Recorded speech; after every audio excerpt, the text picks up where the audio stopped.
Bonjour, ici Marine du blog marinecats.com.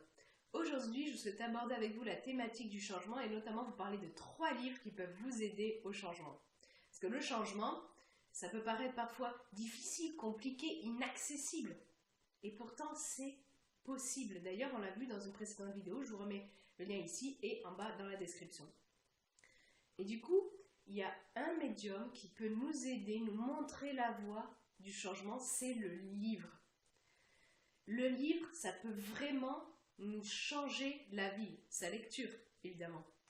Pensez à ceci, par exemple, la Bible est un livre qui a été imprimé à des millions et des millions d'exemplaires et qui a changé la vie de beaucoup de gens. Alors, en bien, en mal, peu importe, mais ça a changé la vie des gens. Et donc, du coup, moi, je me suis dit, j'ai lu pas mal de livres, enfin, plus ou moins, bon, tout est relatif, hein, le nombre est pas mal, mais il y en a 3 qui vraiment, je trouve, m'ont touché en matière de changement et je souhaitais les partager avec vous. Alors, 3 d'un genre différent. Un roman inspiré d'une personne ayant réellement existé et une autobiographie. Alors, le premier dont je souhaitais vous parler, c'est Les Misérables, Les Misérables de Victor Hugo. Vous voyez, c'est un sacré pavé, c'est la version intégrale. En fait, Les Misérables, c'est un livre qui contient 5 tomes. Alors, j'en avais beaucoup entendu parler avant, comme beaucoup, Fantine, Cosette, Jean Valjean, Marius, etc. Mais en fait, je ne l'avais pas lu et je l'ai lu il n'y a pas si longtemps que ça. Et donc, du coup, ce livre, je vous mets les références, il existe aussi en 2 exemplaires, et du coup, c'est moins volumineux. Dans ce livre, le personnage qui m'a beaucoup marqué en matière de changement, c'est Jean Valjean. Jean Valjean, c'est un gars qui s'est retrouvé dans la pauvreté et qui a été obligé de voler pour nourrir sa famille. Il s'est fait arrêter, il a été envoyé au bagne, il a essayé de s'évader plusieurs fois et du coup sa peine a été prolongée. À un moment donné, il ressort, mais il se rend compte que même s'il a purgé sa peine au bagne, eh ben, il est rejeté par la société. Du coup, il est en colère, tout ça, il comprend pas. Il dit merde, j'ai payé ma dette et pourtant on me traite comme un paria. À un moment donné, sur son chemin, il rencontre Monseigneur Myriel, et donc une personne du clergé, et il lui offre le gîte et le couvert, ce Monseigneur Myriel. Mais Jean Valjean, il est en colère, il a la haine contre les gens, et il se trouve qu'il vole de l'argenterie à Monseigneur Myriel. Sur sa route, il est arrêté par des gendarmes pour un contrôle. Ils voient qu'il a l'argenterie avec lui, ils se disent ah ben celui-là il a volé. Ils vont voir Monseigneur Myriel, mais lui, Monseigneur Myriel, il dit ben non, cette argenterie, je l'ai donnée à Jean Valjean. Du coup, Jean Valjean, il est comme ça, il est à terre, il se dit mince, ce gars-là, il me sauve la vie, quoi. Il reprend sa route, il remercie Monseigneur Myriel, il reprend sa route, puis à un moment donné, il se trouve que il vole quelqu'un sans s'en rendre compte, en fait. Vous lirez dans le livre si ça vous dit, ou si vous l'avez déjà lu, vous verrez de quoi je parle. Et du coup, il est de nouveau recherché pour ce vol. Alors du coup, il se cache, il change d'identité, et il prend une résolution, le fait d'être un homme de bien, de maintenant faire le bien comme Monseigneur Myriel lui a montré, il lui a montré la voie.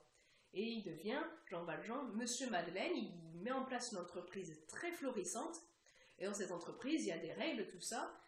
Le truc, c'est qu'il se rend compte à un moment donné qu'on a licencié une femme. Tout ça parce qu'on a interprété un peu trop sévèrement le règlement qu'il avait mis en place. Et cette femme, c'est Fantine. Fantine qui a une petite fille qui s'appelle Cosette, qui est mise en pension chez les Thénardier, des méchants personnages. Et du coup, Fantine, elle a perdu son emploi, elle est sur le point de mourir. Jean Valjean, il se fait la promesse de se faire pardonner. Il veut se faire pardonner. Ils se sont coupables de cette situation dans laquelle est Fantine, du fait qu'elle soit licenciée, qu'elle va mourir et que sa petite fille, du coup, se retrouve totalement démunie. Du coup, il prend la décision de prendre soin de Cosette, de la fille de Fantine, alors que celle-ci meurt. Et du coup, voilà, c'est tout un pays. Il va chercher Cosette chez les Thénardier, et tout ce qu'il fait depuis, c'est son maximum pour rendre heureux Cosette, tout en lui cachant énormément de soucis, d'obstacles, de souffrances. Vraiment, il montre une abnégation énorme, tout en cachant tout ce qu'il fait à Cosette pour elle, pour son bien. fait énormément de sacrifices, il se met en danger de très nombreuses fois pour respecter sa parole, pour respecter la promesse qu'il s'est faite à lui-même avant tout. Et donc, c'est vraiment un homme qui a eu énormément de colère et de haine en lui, qui a su dépasser ça pour devenir meilleur. Et c'est vraiment ce que nous montre justement le livre Les Misérables de Victor Hugo. Et donc je vous le recommande, je vous mets les références en bas, en dessous de cette vidéo. Le deuxième ouvrage dont je voulais vous parler, c'est La pierre et le sabre. Oula, voilà. Et La parfaite lumière de Eiji Yoshikawa. C'est la vie d'un samouraï, la vie romancée d'un samouraï qui a vraiment existé, qui s'appelle Miyamoto Musashi. Et donc il est en 2 parties, vous voyez. C'est vraiment un seul bouquin, mais bon, là en France ils l'ont mis en 2 parties. Bon, bref. Et du coup, en fait, ce gars-là, Miyamoto Musashi, en fait, c'est un nom d'emprunt. C'est le nom qu'il s'est choisi lui au départ. Il s'appelait Shimen Takezo. Et il s'est retrouvé qu'il a participé à la grande bataille de Sekigahara au Japon et qu'il a été laissé pour mort. Takezo, il est perçu comme quelqu'un d'assez couard et de fainéant, tout ça. Et il rentre à son village et il va être... il va faire une rencontre qui va complètement bouleverser sa vie. C'est la rencontre avec le moine Takuan. En fait, Takuan, il va décider... Il va voir quelque chose en Takezo, il va l'enfermer dans la bibliothèque d'un château avec énormément de livres, et au bout d'un... Takezo, il est pas content, quoi. Il est enfermé là, contre son gré, et puis au bout d'un moment, il se dit, bon, mais faut passer le temps, puis il pioche un livre, il lit, et au fil de sa lecture, il arrive à une prise de conscience, et il se dit, wow, c'est énorme, il prend conscience d'énormément de choses, et il décide alors de devenir le plus grand samouraï de tous les temps et de tendre vers la perfection. Et c'est un but qu'il va atteindre dans sa vie. Alors, bien sûr, il va rencontrer... Takuan va le laisser sortir de la bibliothèque. Il va rencontrer sur son chemin, un long chemin, de nombreuses tentations, de nombreuses épreuves. Mais il va toujours rester droit vers son objectif de devenir le plus grand samouraï, de tendre vers la perfection. C'est vraiment... Ce bouquin, ça m'a beaucoup marqué, il est très très riche, il y a énormément de personnages, de rencontres, et c'est vraiment un exemple assez impressionnant d'un changement radical d'une personne qui était feignante et peureuse, en quelqu'un qui vraiment est un exemple pour de très très nombreuses personnes. C'est vraiment une belle inspiration, donc je vous conseille l'œuvre de Eiji Yoshikawa, La pierre et le sabre et la parfaite lumière. Je vous mets également les références en bas sous la vidéo. Le troisième bouquin dont je voulais vous parler en matière de changement, c'est celui-ci. Donc c'est l'autobiographie de Malcolm X. Alors, vous allez me dire, j'aurais pu parler aussi dans la matière d'autobiographie, on entend souvent parler de celle de Gandhi ou de Mandela. J'ai lu, à l'heure où je fais cette vidéo, je n'ai pas lu celle de Gandhi, j'ai lu celle de Nelson Mandela, et je recommande chaudement d'ailleurs, mais là, il s'agissait vraiment du thème du changement. Et donc du coup, là, ce bouquin, ce livre, cette autobiographie de Malcolm X m'a vraiment marqué en fait. Malcolm X, il est Malcolm Little, c'est le fils d'un pasteur. Et son père, quand il est assez turbulent, Malcolm, mais... Et du coup, sa vie va être changée quand son père va être assassiné sauvagement. Tout le monde va savoir que c'est des Blancs qui ont assassiné son père, mais ces Blancs-là, ils vont pas être inquiétés parce qu'à ce moment-là, on pouvait tuer les Noirs un peu comme on voulait, quoi. Heureusement que ça a changé depuis, enfin, au moins en partie, bref. Et donc du coup, ils se retrouvent, suite au décès de son père, ils n'ont plus tellement de moyens de subsistance. Ils se retrouvent dans la misère. Sa mère sombre peu à peu dans la folie, il est placé dans plusieurs familles d'accueil et finit dans un centre de détention. De là, il prend la décision d'écrire à sa demi-sœur, Ella, une sœur plus âgée, issue d'un premier mariage de son père, et lui demande s'il peut, alors qu'il ne l'a jamais rencontrée, il lui dit, bon ben là, voilà, t'es ma sœur, machin, est-ce que je peux venir vivre avec toi à Boston? Lui, il habitait dans le sud des États-Unis. Et elle accepte. Alors, du coup, il se rend à Boston, il vit avec Ella, il voit une toute autre vie, parce que là c'est une grande ville, Boston, tout ça, mais le truc c'est qu'il tombe dans la délinquance. Et il finit par avoir des soucis avec la pègre locale, et hop, il fuit du coup à New York. Et à New York, là il sombre encore plus bas, dans la grande délinquance, dans la drogue, dans le racket, dans les cambriolages, et il finit, à plusieurs reprises, il y a 2 doigts de se faire tuer, quoi, mais il finit par être arrêté pour un cambriolage, il me semble, et il passe 7 ans en prison. Et là, dans cette prison, le truc, c'est qu'il y a un mec fortuné qui a fait don à la prison de toute sa bibliothèque, une bibliothèque immense, et Malcolm, il décide de se mettre à lire. Donc il a des difficultés au début à lire, mais voilà, il augmente sa capacité de lecture et il découvre, voilà, c'est vraiment sa perspective s'élargit comme ça, il découvre tout un autre monde que lui permet la lecture de ses ouvrages. Dans le même temps, il y a son frère Reginald, qui lui n'est pas en prison, mais qui lui rend visite et qui lui parle de Elijah Muhammad et de son organisation Nation of Islam. Bon, et du coup, lui, il est assez séduit par ça, il écrit, Malcolm, il écrit plusieurs lettres à Elijah Muhammad, et quand il sort de prison, après un moment, il devient un leader charismatique de cette organisation Nation of Islam, il s'est converti à l'islam, il suit beaucoup de ses préceptes. Le truc, c'est que, donc il s'est amélioré, il s'est sorti de la drogue et tout, mais en même temps, il a une énorme haine envers les blancs, les personnes blanches de couleur, et c'est vraiment un rejet radical des blancs.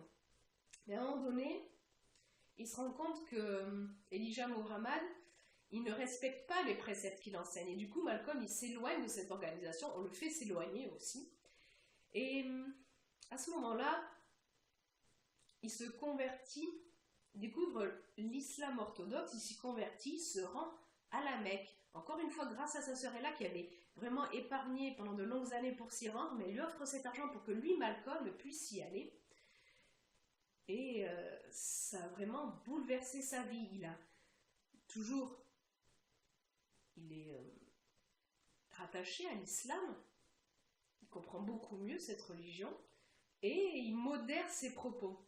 Et on sent vraiment qu'il suit un chemin de misère, de délinquance, et comme ça il ouvre peu à peu son esprit, il se montre de plus en plus tolérant, mais il est coupé en plein élan, abattu en plein élan, c'est le cas de le dire, parce qu'il est assassiné en 1965. Alors, je vais te dire un truc par rapport à ce bouquin. Il ne s'agit pas de cautionner tout ce que Malcolm X écrit dedans. C'est pas le truc de dire il faut dire que les blancs ce sont tous des cons, il faut prôner la haine, tout ça. Non, mais c'est vraiment ce qui est très intéressant là, c'est on sent une volonté de ne rien cacher. C'est-à-dire qu'il aurait pu se dire mais moi je suis quelqu'un qui respecte l'islam, machin, j'ai toujours été bon, gentil, mignon, j'ai jamais fait de conneries, machin. Et en fait, non, il parle de tout ce qu'il a fait, il parle de toutes les erreurs qu'il a commises.